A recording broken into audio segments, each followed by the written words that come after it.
They set out to build a machine that could think. A machine that, in their words, might someday be proud of them. From top-secret labs to world-class art galleries to the control room of Jurassic Park, their machine brought previously unsolvable problems within reach. This is the story of the Connection Machine, the computer that saw 30 years into the future and invented the foundations of the artificial intelligence boom of today. It's a story of daring imagination, failure, and ultimately redemption. Imagine someone asks you to describe this painting. You might say there are figures and horses, maybe a body of water. If you know art history, you might recognize this as an early Picasso called The Watering Place. Now imagine what it would take to program a machine to not just understand this image, but to be able to describe it to you. In just the last few years, this is suddenly no longer the stuff of science fiction. But in the early 1980s, the idea that you could program a computer to look at an image it had never seen before and even at a child's level make sense of it seemed nearly impossible. The early AI pioneers were fascinated by semantic networks. These were like databases storing words and concepts that could be linked together. The word red might be linked to apple and to color, to the word blue, which could be linked to sad. Build a database with enough of these connections, and perhaps one day you could make a machine that could think. But there was a problem. There wasn't a computer in the entire world that came close to the processing power of the human mind. This problem had grabbed the attention of young Danny Hillis. A graduate student at MIT, Hillis was a tinkerer, literally. Him and his friends built a computer out of Tinker Toys that could play tic-tac-toe. It was on display at the Mid-America Museum. Hillis had been thinking about biological systems and the way that many small parts could coordinate to do incredible things. And he thought about the human brain, about how, despite being much slower at calculating math than the fastest computers, it could send signals through a staggering number of neural connections in the blink of an eye.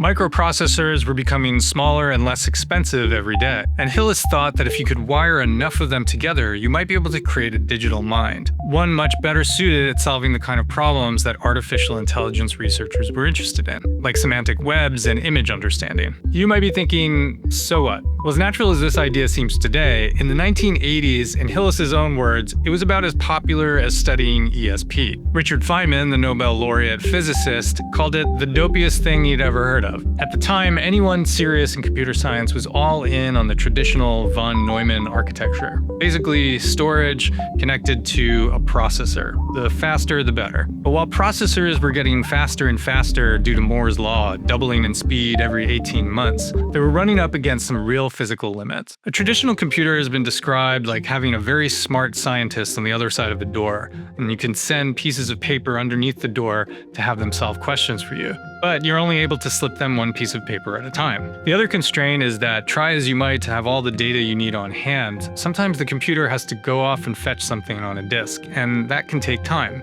These limitations made solving certain types of problems almost impossible, even on the fastest computers available. Problems like finding the shortest path between 2 points in a dense network of roads, for instance, explode in complexity as the computer tries to evaluate each of these possible paths one by one. A parallel computer could evaluate all the paths simultaneously. In a kind of magic trick, it could reduce the time needed to calculate certain problems from years to hours or even minutes. The idea captivated Hillis's mentor Marvin Minsky, the renowned AI pioneer who ran the MIT lab. Like Hillis, Minsky was imaginative and liked to tinker. His home, where Hillis lived for a while, was rigged with all sorts of gadgets, like 3 grand pianos that struck the opening chords to Beethoven's Fifth when guests entered a particular room. But as comfortable as their surroundings were at MIT, there was no way they could afford to build this computer. They would need to form a company, and they were going to need someone with experience to run it. Their search led them to Cheryl Handler. A fellow MIT PhD prospect, Cheryl Handler had been featured in a Doers ad at the age of 27. Quoted as saying her feminine instincts to shelter and nurture contributed to her personal perspective. These qualities, combined with her knack for raising large amounts of money, would prove to be very consequential to the story. In a short amount of time, Thinking Machines Corporation was established and had several $1 million in their bank account, as well as new digs at the Robert Payne mansion. Now, they just needed to figure out how they were going to build this machine.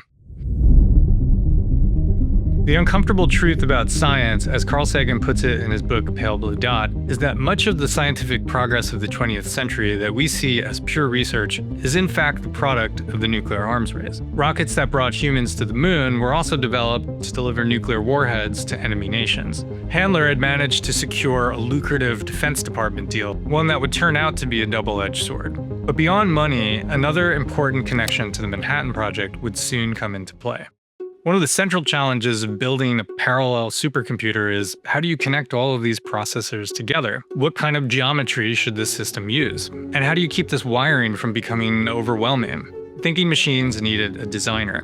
Tomiko Thiel lived at that intersection of art and technology. She was studying physics and working a student job at Stanford's Linear Accelerator Center when she felt a pull to do something more creative and switched over to Stanford's product design program. After a few years designing packaging for Silicon Valley companies, she found herself in MIT's mechanical engineering department, where she was studying how humans perceive space. Her creative side would pull her once more, this time to the Architecture Machine Group and Visual Language Workshop, which would later become the MIT Media Lab, when her friend Danny Hillis would ask her to join his new company. This idea of a machine that might one day not just think, but be proud of its creators appealed to Thiel. This wouldn't be a towering, faceless computer. It would have a personality, like a member of the family. And it should somehow convey the excitement the team itself felt over the latent capabilities of this machine and the types of problem solving and new areas of research that it could unlock. But before all that, they still needed to solve some fundamental questions about the geometry of the machine. Enter Richard Feynman.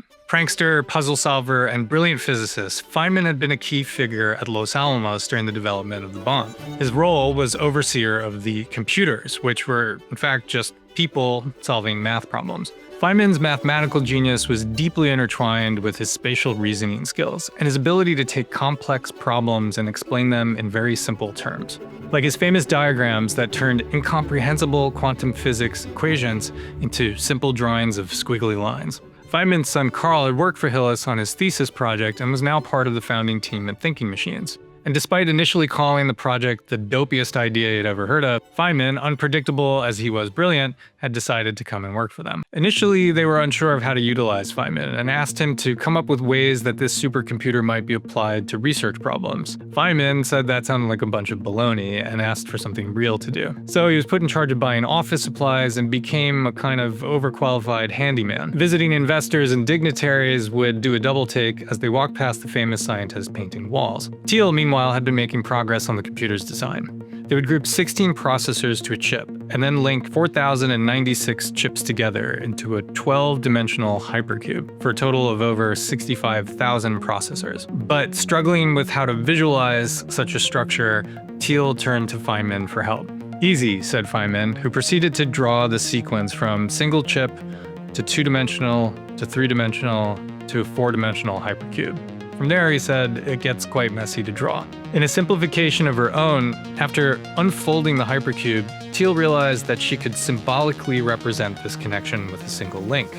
By applying a similar simplification with each leap in dimension, Thiel could represent the 12-dimensional hypercube in a way that was actually easy to comprehend. The question still remained of what should it actually look like on the outside. Thiel, Hillis, and the other members of the founding team had many passionate conversations about the machine as a kind of cerebral starship. By this point, it was considered gospel in design that form follows function. Ornamentation had become seen as a kind of evil, to be avoided at all costs. But the function of a computer is mostly invisible to the naked eye, existing mostly at the microscopic level. Working with experienced industrial designers like Gordon Bruce and Alan Hawthorne, as well as Thiel's architect friend Tom Kajtrowski, the team explored a variety of possible shapes. But the team kept gravitating back to Thiel's symbolic cube of cubes drawing, which had become a kind of internal touchstone at the company. An echo of the machine's hypercube architecture, it was a way to make the invisible visible. But while the structure and design of the machine were solidifying, there was still the challenge of how to actually coordinate all of these processors. Finally, a job more fitting for Richard Feynman's skills. According to Hillis, Feynman set to work on this multidimensional traffic problem in his characteristic way, treating all of these elements as objects of nature.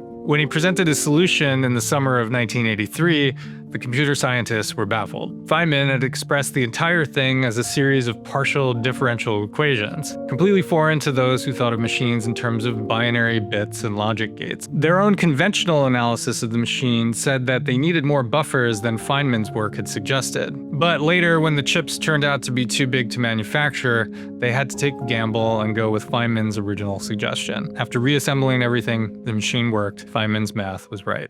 In a final flourish that blurred form and function, the team decided to place LED lights behind the machine's front panel. Frenetic and glowing, they would indicate to the user the activity of the microprocessors from within. But beneath the splashy arrival of the connection machine lurked some deep challenges. Most labs couldn't afford it, and many of the companies that could afford it had no idea how to harness its power. They were used to working in languages like COBOL and Fortran, whereas the connection machine was built on a dialect of Lisp, a powerful but unconventional language popular in artificial intelligence. Critically, it lacked the ability to do floating point math, which limited its usefulness in the more lucrative areas of scientific computing. While the team continued to iterate on the machine, adding floating point math and other improvements, there's a fundamental tension between wanting to build a machine of their dreams and a machine that was practical for business purposes. But the DARPA money was still flowing, and the company was able to coast by selling dozens of machines to the government, probably for code breaking. Nobody really knows. On the surface, thinking machines was becoming the glamorous crown jewel of American technology companies, playing host to delegations hoping to catch a glimpse of the future. Their lavish headquarters with its open plan office, automated Coke machines, catered lunches, was becoming the standard that tech companies would follow to this day. A paradise for hackers. Cheryl Handler even had a cookbook published with recipes from the Thinking Machines Cafe. Despite the slow start, the connection machine was starting to make waves in fields like aerospace, oil and gas exploration, and artificial intelligence. But one of my favorite applications comes from the art world and the work of Carl Sims. Sims, resident artist at Thinking Machines, developed programs where creatures would evolve procedurally, sometimes through audience interaction. His exhibition at the Pompidou Center in Paris featured a connection machine as part of the installation. The connection machine had also captured the public imagination. When Steven Spielberg brought Jurassic Park to life, he replaced the Cray supercomputer of the novel with a Thinking Machine CM5. The flashy red lights brought an almost menacing quality to the set. The lights had by this point become almost entirely decorative, run by an inexpensive microcontroller. You know anybody who can network a connection machine? And a kind of foreshadowing, Thinking Machines was heading for a systems crash of its own.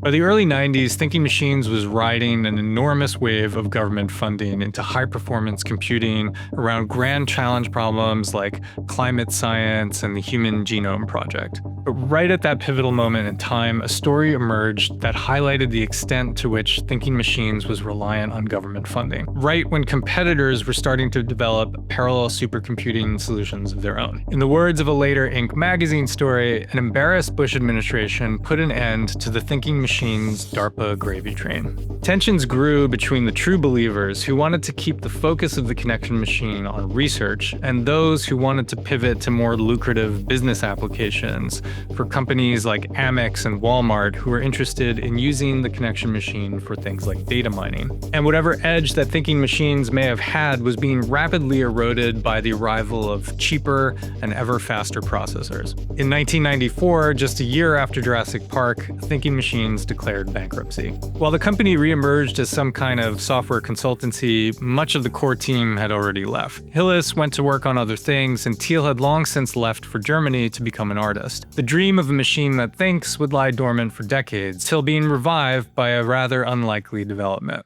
By the late 1990s, gaming had begun to shift from 2D to 3D. Nintendo partnered with Silicon Graphics, bringing workstation-class graphics to a home console. SGI had pioneered the Geometry Engine, which was a collection of very basic graphics chips that could do simple geometry math in parallel. Over the next 2 decades, NVIDIA would scale this technology into what we now call GPUs, cards that connect a massive number of very basic processors in parallel. Sound familiar?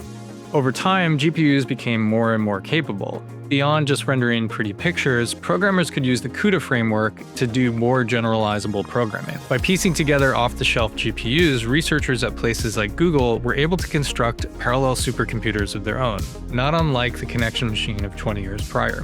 The MapReduce algorithm, which helped scale PageRank, the engine that helped propel Google search to its early success, can be traced back to Hillis's early work on parallel programming.